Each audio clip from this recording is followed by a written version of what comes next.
جھوٹ بولیں گے تو کوئی آپ کو اسکرین سے نہیں ہٹائے گا. کیوں؟ کیونکہ آپ ریاست کے بیانیے کے ساتھ الائنڈ ہیں. یہاں پر اینکرز بیٹھے ہوئے ہیں, کوئی اینکر بتائے کہ آج مین سٹریم میڈیا پر ان کے شو کے لیے کبھی کال نہ آئی ہو کسی ادارے کے باوردی افسر کی کہ یہ سیگمنٹ یا یہ شو آپ نے کیوں کیا, یا کسی کو جس کو آج کاشف عباسی آف ایئر ہیں یہ بتائیں کہ ان کو نون لیگ نے آف ایئر کروایا ہے یا ان کو کسی ادارے نے آف ایئر کروایا ہے. ہم سب جانتے ہیں کون یہ سب کچھ کرتا ہے, لیکن ان کا نام لینے کو کوئی تیار نہیں ہے. ان کے ساتھ کام کرنے کو ہمارے بہت سے دوست تیار ہو جاتے ہیں, اور وہ نجی محفلوں میں ہمیں کہہ رہے ہوتے ہیں غلط ہے, لیکن وہی لوگ اسکرین انجوائے بھی کر رہے ہوتے ہیں.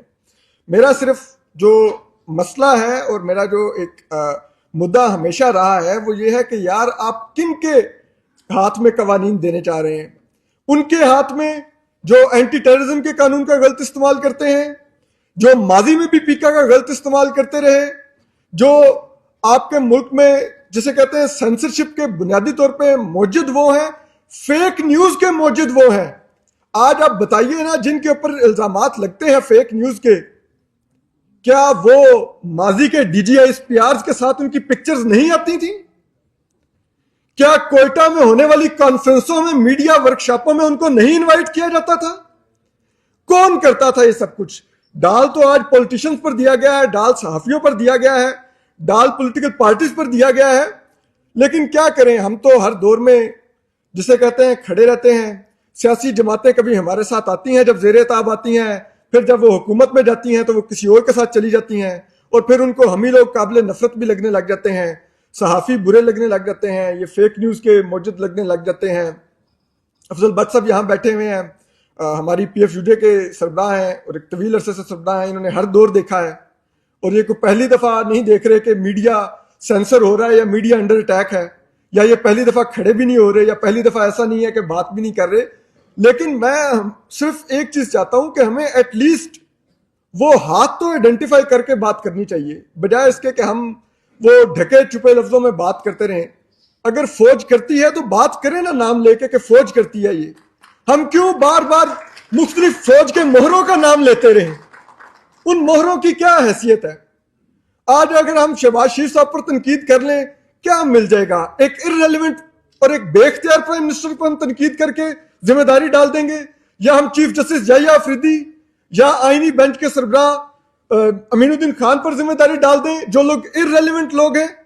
جو اصل ہاتھ ہے اس کی بات کرنی چاہیے, اور ہمیں جو جدوجہد بھی کرنی ہوگی اگر کرنے کا واقعی سنجیدہ ارادہ ہے تو جو 75 سال سے کر رہے ہیں ان کے بارے میں کریں, بجائے اس کے کہ ہم ارریلیونٹ لوگوں کے بارے میں بات کرتے رہیں جو جن کو فائلیں تھمائی جاتی ہیں وہ رات کے 12 بجے کے بعد لیجسلیشن کرتے ہیں.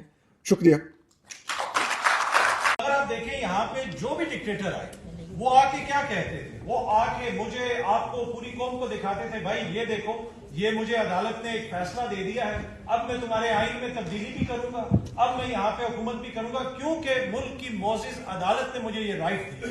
لیکن ہم ایک ایسے جمہوری دور سے گزر رہے ہیں جس جمہوری دور کے اندر جمہوری جماعتوں کی حکومت ہے, اور ان کے وزراء ٹی وی پہ بیٹھ کے کہتے ہیں کہ بھائی فیصلہ آ گیا ہے آپ کروا لیں الیکشن, فیصلہ آ گیا ہے آپ کروا لیں اس پہ عمل درآمد. کیا پاکستان کے کسی ڈکٹیٹرشپ کے دور میں بھی سپریم کورٹ کے فل کورٹ کے فیصلے کو ایسے روندا کیا؟ تو ہمارا المیہ یہ ہے کہ وہ جو جمہوری لوگ تھے جن سے ہمیں امید تھی ان لوگوں نے آئین کو پس پش ڈال دیا. پھر ادھر ایک اور چیز بھی بڑی فیشنیبل ہے کہ سارے مل کے بیٹھ جائیں, چارٹر آف ڈیموکریسی ہو گیا تھا, چارٹر آف اکانومی کر لیں. بھائی اس ملک میں بزرگ بیٹھے تھے, انہوں نے 50 برس قبل آپ کو ایک آئین دے دیا تھا. اگر وہ آئین جو آپ کے پاس موجود ہے عمرانی معاہدہ آپ اس کے اوپر عمل درآمد کرنے کے لیے تیار نہیں ہے تو نئے کسی چارٹر کے اوپر آپ کیا عمل درآمد کریں گے؟ تو یہ ہمارا ایشو ہے. دوسری بات, اب جس طریقے سے حالات چل رہے ہیں obviously اس میں میڈیا کے کردار کے اوپر بھی تنقید ہوتی ہے کہ میڈیا یہ نہیں کر رہا, میڈیا وہ نہیں کر رہا. دیکھیں گراؤنڈ ریئلٹیز کے اندر ہر چیز یہاں پہ آپریٹ کر رہی ہے, کوئی چیز بھی آپ معاشرے سے ہٹا کے نہیں چلا سکتے. اگر آپ سیاست کو دیکھ لیں, میڈیا کو دیکھ لیں, کوئی بھی شعبہ ہو گیا, یہ نہیں ہو سکتا کہ آپ ایک محکمہ بنا دیں اور آپ کی جو معیشت ہے وہ ترقی کر جائے. لیکن ملک میں ڈیموکریٹک رائٹس کسی کے پاس نہ ہو، ایسا نہیں ہوتا. پوری دنیا کے اندر وہی معاشرے ترقی کرتے ہیں جہاں پہ بیسک چیز ہے رول آف لا. جہاں تک رول آف لا نہیں ہوگا یہ چیزیں اسی طرح چلتی رہیں گی. پھر ایک نارملائز کرنا، ہم نے چیزوں کو جس طریقے سے نارملائز کر دیا ہے، ہم نے قبولیت جیسی ٹرمز کہ بھائی ان کی قبولیت نہیں ہے.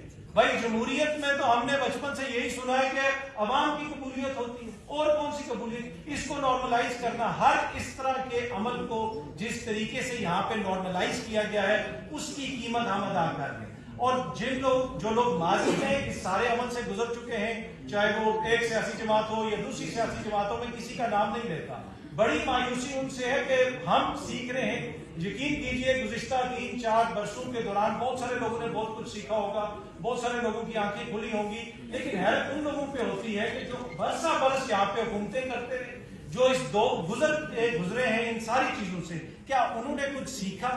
اور اب چیلنج ان لوگوں کا ہے جو اس وقت یہاں پہ کھڑے ہو کے یا کسی اور جگہ پہ بیٹھ کے اسٹیبلشمنٹ کے کردار پہ بات کرتے ہیں، حقیقی جمہوریت کی بات کرتے ہیں. جب معاملات تبدیل ہوں گے تب آپ کا چیلنج شروع ہوگا، تب پتہ چلے گا کہ آپ نے کیا سیکھا ہے، یا پھر یہ جو بھی بات ہو رہی ہے یہ صرف اقتدار میں آنے کی ہے. بس اتنا ہی میں نے عرض کرنا تھا. امید ہے کہ جی آپ لوگوں کو یہ پسند آئے گا. Thank you.